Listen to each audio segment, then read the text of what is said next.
তৃণমূল কর্মীকে হাতে কোপ দেওয়ার অভিযোগ এবং কুপিয়ে দেওয়ার অভিযোগ উঠল ভারতীয় জনতা পার্টির বিরুদ্ধে।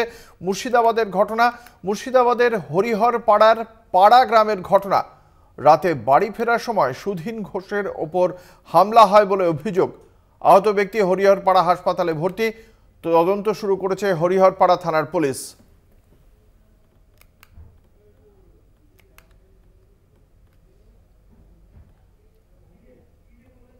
আমাদের সঙ্গে রয়েছেন আমাদের প্রতিনিধি কল্যাণ চন্দ্র।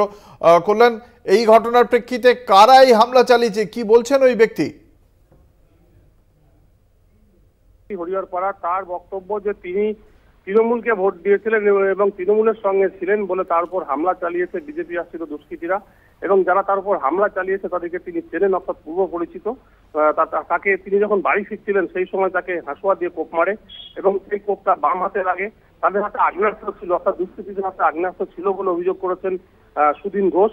এবং সুধীন ঘোষের দাবি যে তিনি মুর্শিদাবাদ লোকসভার যে হরিহরপাড়া রয়েছে সেই হরিহরপাড়া বিধানসভায় তিনি তৃণমূলের ভোট করেছিলেন, সেই অপরাধী তাকে মারধর করা হয়েছে, সেই অপরাধী তাকে হাঁসুয়া দিয়ে কোপানো হয়েছে। তিনি কোনো ক্রমে পালিয়ে এসেছেন এবং তিনি এরপরই হরিহরপাড়া হাসপাতালে চিকিৎসা করান। বিষয়টি নিয়ে হরিহরপাড়া থানায় অভিযোগ করা হয়েছে, তবে এই ঘটনা এখনো পর্যন্ত কেউ গ্রেপ্তার হয়নি।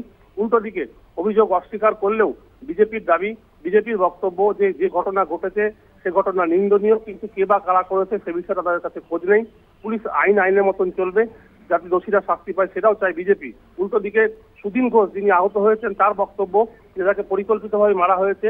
তিনি তৃণমূল সমর্থক, তৃণমূল কর্মী, তৃণমূলকে ভোট দেওয়ার অধিকার তার রয়েছে। সুতরাং শুধুমাত্র এই কারণেই তার উপর যে কেন হামলা করলো সেটা তিনি বুঝতে পারছেন না।